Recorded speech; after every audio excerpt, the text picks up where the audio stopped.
तो भाई बिस्मिल्लाहिर्रहमानिर्रहीम। बेटा अब जो टॉपिक है हमारे पास वो कौन सा है बच्चों? हमारे पास है ट्रांसमिशन ऑफ नर्व इम्पल्स। यानी कि ट्रांसमिट होना मतलब एक जगह से दूसरी जगह जाना। यानी कि अगर मैंने एक न्यूरॉन बना दिया है यहाँ पे हॉरिजॉन्टली, तो इलेक्ट्रिक करंट यहाँ से यहाँ तक कैसे जाएगा, ये चीज पढ़ेंगे इसमें। और फिर इस न्यूरॉन से अगले न्यूरॉन में कैसे जाएगा ये पढ़ेंगे या नहीं? तो यस, हम ये भी ठीक पढ़ेंगे। तो इस पूरे फिनोमेना को क्या कहेंगे बेटा? ट्रांसमिशन ऑफ है। Nerve impulse.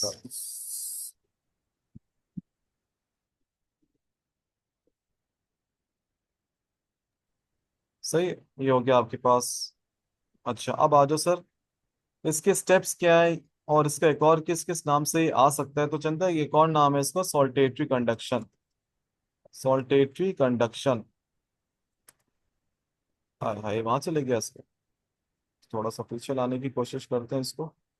बहुत ही पीछे चले गया ये तो बहुत ही अजीब सा हो गया। भाई इस टॉपिक का एक और नाम हो गया आपका सॉल्टेटरी कंडक्शन। कोई मुझे बता सकता है इसको सॉल्टेटरी क्यों कहते हैं? कौन से सॉल्ट का जिक्र आ रहा है भाई यहाँ पे? क्या यहाँ पे कोई सॉल्ट सॉल्ट का जिक्र आएगा? तो यस नो सर, बिल्कुल इसका आएगा। क्या यहाँ नाम पे सोडियम का जिक्र आएगा इस टॉपिक? Sodium sodium. बिल्कुल। और पोटेशियम भी आएगा। सर। सर, ये सॉल्टेटरीज वैसे नहीं है कि ये माइलिनेटेड के ऊपर आता सॉल्टेटरी से मुराद सॉल्ट्स है ना, आइंस है। सही है, इस तरह कहते हैं उसको। फ्लोट। और सॉल्टेटरी से मुराद एक और भी वो जो जंप करते हुए जाते हैं ना, माइलिन शीट। है। हाँ, यही तो मैं बोल। बिल्कुल। तो ये चीजें तीन आइंस सी। मैंने यहाँ लिख दिए। सर इसके कितने स्टेप्स हैं? तो भाई इसके बेसिकली अगर इसको मैं सम अप करूँ तो मैं इसको 3 स्टेप में सम अप कर सकता हूँ। ये टॉपिक सबसे बेकार बकवास दिया हुआ है news in text book board में, अनफॉर्चुनेटली। सबसे प्यारा दिया हुआ कहीं है पे भी कुछ बोर्ड में। भी दिला दिया। बहुत आगे पीछे दिया हुआ है, बहुत आगे पीछे। सबसे अच्छा यहाँ से दिया हुआ, अगर आपको पढ़ना हो खुद से तो। आज मैं इंशाल्लाह 5.5 से 6.5 क्रोमोसोम से डीएनए थ्योरी का, यानी कि एमडी कैट के लेवल का नहीं, थ्योरी के लेवल का जो आप पढ़ चुके हो, वो एक कुछ रिकॉर्ड स्टूडेंट्स करेंगे। को पढ़ाऊंगा। अगर आप लोग ज्वाइन करना चाहते हो तो आप जरूर ज्वाइन करो। सही, 5.5 से 6.5, क्योंकि आज अनस को पता है मैं बहुत फ्री हूँ। सही है। 3 स्टेप्स हो गए बेटा इसके। सर, आपको ही पता है मैं फ्री नहीं हूँ। वो एक पहला स्टेप, दूसरा स्टेप, तीसरा स्टेप, सम अप करके बता रहा हूँ। सही है। अच्छा पहले स्टेप का नाम क्या है? वेस्टिंग। थोड़ा सा इसको ऊपर करते हैं। नाम सुना होगा आप लोगों ने, एक स्टेप का नाम होता है रेस्टिंग मेम्ब्रेन RMP। पोटेंशियल। बिल्कुल, आरएमपी। फिर AMP आएगा। सही है। अभी बताता हूँ उसको क्या मतलब है। एक स्टेप का नाम है एक्शन पोटेंशियल, जिसको हम लोग कहते हैं डीपोलराइजेशन। एक्शन मेम्ब्रेन पोटेंशियल, बहुत सारे नाम है, तो इसका एक और नाम है सर। इसका भी एक और नाम है, इसका नाम है पोलराइजेशन। और लास्ट वाले का नाम है रिफ्रैक्टिव पीरियड। रिस्टोरेशन। रिफ्रैक्ट्री। आए हाय मेरे मालिक, रहम फरमा। Refractive period. सही है बच्चों। अनस हिबा समझ आया बेटा? जी मतलब सर। जी स्टेप्स सर। स्टेप्स रट्टा मार लो। अनफॉर्चुनेटली मैं फुल स्क्रीन करूंगा ना तो मैं टाइप नहीं कर सकता, मुझे वो ये करना, बल्कि टाइप कर सकता हूँ। अरे हाँ कर सकता हूँ, अरे वाह जबरदस्त हो गया। सही है बेटा। आरएमपी क्या है? आरएमपी जरा सुन लो, पहला स्टेप हम लोग पढ़ेंगे, ये 3 स्टेप अपने दिमाग में बिठा लो। दोबारा कह रहा हूँ, ये टॉपिक आपको कहाँ अच्छा मिल जाएगा? फेडरल बोर्ड में, बिल्कुल सीक्वेंस के एतबार से। बेटा आप मुझे बताओ बच्चों, रेस्टिंग मेम्ब्रेन पोटेंशियल में हम लोग क्या न्यूरॉन्स को स्टिमुलेटेड पाएंगे या अनस्टिमुलेटेड? यानी कि अनस्टिमुलेटेड। शांत न्यूरॉन या ऐसा न्यूरॉन जिसमें करंट वरंट आ चुका है? तो क्या जवाब होगा आपका? शांत। शांत न्यूरॉन।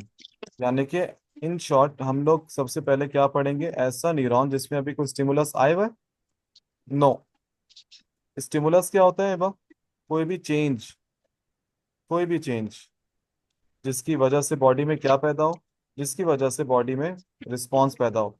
तो उस चेंज को बायो में क्या कहते हैं? उस चेंज को बायो में कहते हैं उस चेंज को बायो में हम लोग क्या कहते हैं? उस चेंज को हम लोग बायो में कहते हैं स्टिमुलस। जी सर। सही, ये चीज। तो अनस्टिमुलेटेड न्यूरॉन है अभी, यानी कि न्यूरॉन में अभी कोई स्टिमुलस, कोई इलेक्ट्रिक करंट, नहीं। मतलब अच्छा इससे क्या मुराद है? जब हम स्विच बंद रखते हैं तो अब फिर भी उसमें अगर हम जब टेस्टर लगाते हैं तो वो करंट की लाइट शो होती है टेस्टर में?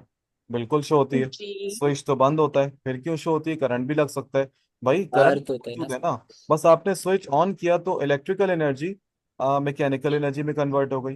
यानी कि जो के इलेक्ट्रिक की आ रही है इलेक्ट्रिकल एनर्जी, तो वो आपका फैन चला रही तो वो मैकेनिक्स में आ गया। तो बस आपके बटन ऑन करने से एनर्जी कन्वर्जन हो गया, लेकिन एनर्जी पहले भी थी, करंट पहले भी था, बेशक आप स्विच बंद रखो। तो इसका मतलब यही है। तो इन शॉर्ट इसका मतलब यह है कि न्यूरॉन बेशक अनस्टिमुलेटेड है, उसमें कोई स्टिमुलस नहीं है, लेकिन क्या उसमें करंट है? आप बोलोगे यस। उसमें करंट मौजूद है या नहीं? आप बोलोगे यस। समझ आया करंट। बच्चों? क्या उसमें करंट जी मौजूद है? सर। अब जरा सुनो उसका नाम, RMP। क्या न्यूरॉन अनस्टिमुलेटेड है? यस। तो उसको मैंने क्या बोल दिया आसान लफ्जों में? मैंने बोल दिया शांत न्यूरॉन। कौन सा न्यूरॉन? रेस्ट। शांत न्यूरॉन, रेस्टिंग न्यूरॉन। क्या उसकी मेम्ब्रेन में पोटेंशियल है? पोटेंशियल से मुराद ये वाला नहीं है कि यार कितना पोटेंशियल है, कितना एबिलिटी है, नहीं। पोटेंशियल से मुराद यहाँ पे है बेटा। करंट। Very good. या चार्जेस। चार्जेस कब सही। होते हैं? चार्जेस तभी पोटेंशियल होंगे जब डिफरेंस। पोलराइजेशन होगी, यानी कि कोई चीज पोलर है तो यानी कि चार्जेस हैं।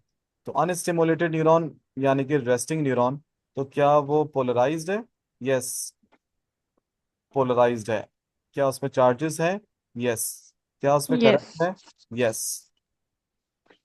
और ये सब कहाँ पे रिलेटेड है? उसकी मेम्ब्रेन से रिलेटेड है। और न्यूरॉन का सबसे लंबा पार्ट कौन सा होता है? एक्सॉन। तो एक्सॉन। एक्सॉन की मेम्ब्रेन को कहते हैं एक्सोलीमा। तो ना इस टॉपिक में जी। डेंड्राइट्स का जिक्र है ना सेल बॉडी का है, तो हम इसी एक्सॉन को काट के यहाँ पेश कर देंगे आपकी खिदमत में। ये मैंने एक न्यूरॉन का एक्सॉन काट के हॉरिजॉन्टल बना दिया।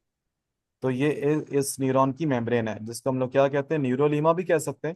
मैंने इसका स्पेसिफिक एक्सोलेमा। नाम लिख दिया, एक्सोलीमा। लीमा। मैंने न्यूरॉन को हॉरिजॉन्टल पेश किया हुआ है, कंफ्यूज मत होना भी। सही है, डन है। ठीक है। समझ आया बच्चों यहाँ तक? जी स- सर। अब मैं थोड़ा ये मिटा देता हूँ, क्योंकि ज़रा आप लोगों को थोड़ा मेमोराइज रखना है कि ये न्यूरॉन की मेम्ब्रेन सर ने बना दी। अब सर जो बना रहे हैं वो एक पकोड़ा बना रहे हैं। उस पकोड़े का नाम अभी मैं बताता हूँ क्या है। इस पकोड़े का नाम होता है सोडियम पोटेशियम पंप। क्या कहते हैं इस पंप को? सोडियम सोडियम पोटेशियम का। Potassium pump. मैं डैश हटा, प्लस हटा देता हूँ। इस पंप का नाम होता है सोडियम पोटेशियम पंप। सही है। अच्छा सर, ये जो आपने न्यूरॉन का एक्सॉन बनाया है हॉरिजॉन्टल, इसमें चार्जेस तो बनाए नहीं। आपने ये भी नहीं बताया सोडियम कहाँ है, पोटेशियम कहाँ है। अब याद रखना, अभी हम कौन सी स्टेज पढ़ रहे हैं? अभी हम पढ़ रहे हैं RMP। जब स्टिमुलस आया हुआ या नहीं आया हुआ? नहीं, स्टिमुलस नहीं आया हुआ। क्या न्यूरॉन करंट में है? क्या न्यूरॉन में करंट है? Electrical current, yes. जी। क्या न्यूरॉन पोलराइज्ड है? पोलराइज तो है। अब न्यूरॉन के अंदर कौन से चार्जेस होते हैं और बाहर कौन से होते हैं? तो न्यूरॉन के अंदर RMP में नेगेटिव चार्जेस की तादाद ज्यादा है। नेगेटिव चार्जेस, ठीक है। और न्यूरॉन के बाहर जो है वो पॉजिटिव चार्जेस की तादाद ज्यादा है। पॉजिटिव चार्जेस, ये देख लो आप। आप दोनों से मेरा सवाल है, क्या बाहर नेगेटिव चार्जेस होंगे थोड़े बहुत या नहीं होंगे? सर होंगे। होंगे। बाहर पॉजिटिव चार्जेस होंगे, बिल्कुल होंगे। और क्या अंदर पॉजिटिव होंगे? होंगे। जी मतलब सर इस बात होंगे। मैं कह रहा हूँ कि अंदर भी पॉजिटिव है और बाहर भी थोड़े नेगेटिव है, लेकिन ज्यादा कम क्या है? अंदर ज्यादा ज्यादा है। कंसंट्रेशन नेगेटिव की। बिल्कुल। अच्छा, बाहर पॉजिटिव जो चार्जेस है वो किसकी वजह से ज्यादा है? सोडियम आयंस की सोडियम आयंस की तादाद वजह ज्यादा है। से। बाहर से मुराद ये है कि न्यूरॉन की मेम्ब्रेन के बाहर, चाहे इस साइड हो या ये वाली साइड हो, दोनों साइड में मैंने लिख दिया तो तादाद। पोटेशियम अंदर होता है और सोडियम बाहर होता है। नहीं, पोटेशियम अंदर ज्यादा होता है, बाहर कम होता है। और सोडियम बाहर जी। ज्यादा होता है, अंदर कम होता है। तो ये जी। ना, सोडियम अंदर और नहीं, सोडियम अंदर भी है लेकिन तादाद कम है उसकी। क्या हो। अच्छा, अंदर अंदर ज्यादा कौन है? अंदर ज्यादा है पोटेशियम आयन। पोटेशियम। लेकिन पोटेशियम तो पॉजिटिव है, आपने इसको नेगेटिव कर दिया। इसके भी वजह बताता हूँ। सिर्फ ये नहीं है अंदर ज्यादा, इसके साथ साथ कुछ और भी है अंदर, ये भी ज्यादा है। क्लोराइड आयन, ये मैंने ऊपर लिख दिया, तो क्लोराइड आयन की जिक्र करेंगे। और अंदर कुछ अमाइनो एसिड्स भी हैं। और अमाइनो एसिड दो किस्म के होते हैं, पॉजिटिवली चार्ज और नेगेटिवली चार्ज। तो नेगेटिव। अंदर कौन सी तादाद है ज्यादा? नेगेटिवली चार्ज अमाइनो एसिड की। जिसकी एक एग्जांपल होती है, एक एग्जांपल है एस्पार्टिक एसिड। जिसको एस्पार्टेट भी कहते हैं। सही, तो इसकी तादाद भी अंदर क्या है बच्चों, ज्यादा या कम, तो आप बोलोगे ज्यादा है तादाद। तो ये सारे फैक्टर्स मिला के अंदर वाली मेम्ब्रेन को क्या करें, नेगेटिव करें, और बाहर वाली मेम्ब्रेन को क्या करें। Sir positive. में सर मेनली क्लोरीन और ये एस्पार्टिक एसिड की वजह से हो रही है। नहीं, एक और भी वजह है, पॉजिटिव आयंस की पोटेश वजह है। अभी जरा देखना क्या है, ये फेवरेटिज्म वाला टॉपिक है। फेवरेटिज्म कैसे, अब जरा देखना। क्या अंदर सोडियम है, अंदर सोडियम है, लेकिन कम होगा या ज्यादा होगा, तो आप बोलोगे कम कम है। होगा। कम होगा। सही है। क्या बाहर जी सर। पोटेशियम है और क्लोराइड और ये सब चार्जेस भी हैं, पोटेशियम के साथ सारे ये इसके फंटर दोष भी होंगे, जहाँ पोटेशियम लिख दूं सारे फंटर दोष भी हैं, लेकिन उनकी तादाद क्या है बाहर, कम है। कम पोटेशियम है। के साथ सारे फंटर भी हैं। सही, तो ये चीज़ है, तो पहले तो ये याद कर लो। आप जो कह रहे थे फेवरेटिज्म का, ये नेगेटिव अंदर डेवलप कैसे हुआ, अभी जरा सुन लो फेवरेटिज्म कैसे डेवलप हुआ अंदर।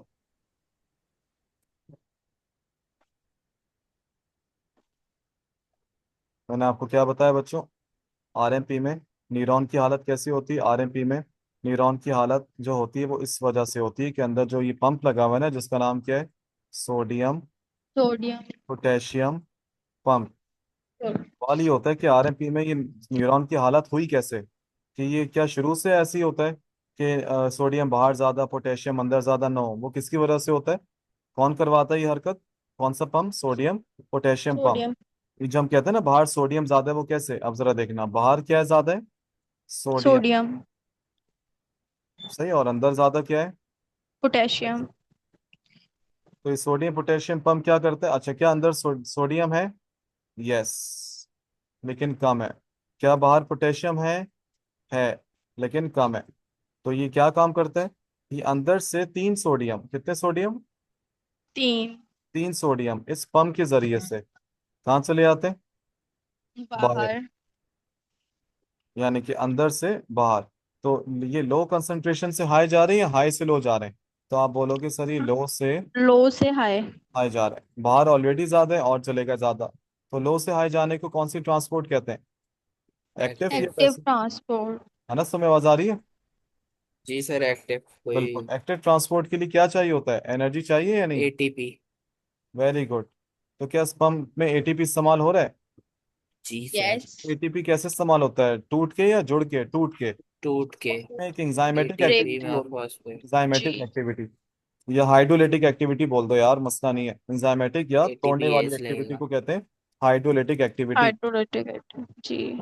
तो इसमें क्या होगा, इसमें एटीपी टूट जाएगा बेचारा,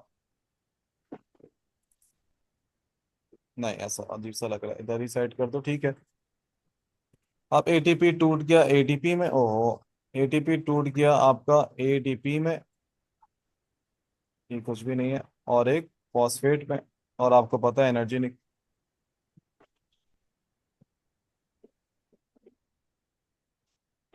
7.3 किलो कैलोरी पर। 7.3 किलो कैलोरीज पर मोल एनर्जी रिलीज होती है। सही, तो ये जो एनर्जी काम आ रही है वो अंदर से तीन सोडियम को पकड़ के बाहर। अब उसूलन क्या होना चाहिए था कि भाई तीन सोडियम अंदर से बाहर जा रहे हैं, तो बाहर से भी तो 3 पोटेशियम, पोटेशियम। मैंने आपको पहले ही कह दिया था फेवरेटिज्म हो रहा है। अब फेवरेटिज्म का मामला क्या है, बाहर से सिर्फ दो पोटेशियम बाहर से अंदर आते हैं, सिर्फ दो। तो पोटेशियम यहीं से कहता है कि अब मैं इससे बदला लूंगा, इसी साइकिल में आगे, यानी कि इसी स्टेप में आगे मैं इससे बदला जरूर लूंगा। तो रेशो क्या हो गया, 3:2, यानी कि 3 सोडियम सोडियम तो। का ये हो गया, पोटेशियम, इसकी वजह है, ये वजह आपको at the end of lecture समझ में आ जाएगी आज ही इंशाल्लाह।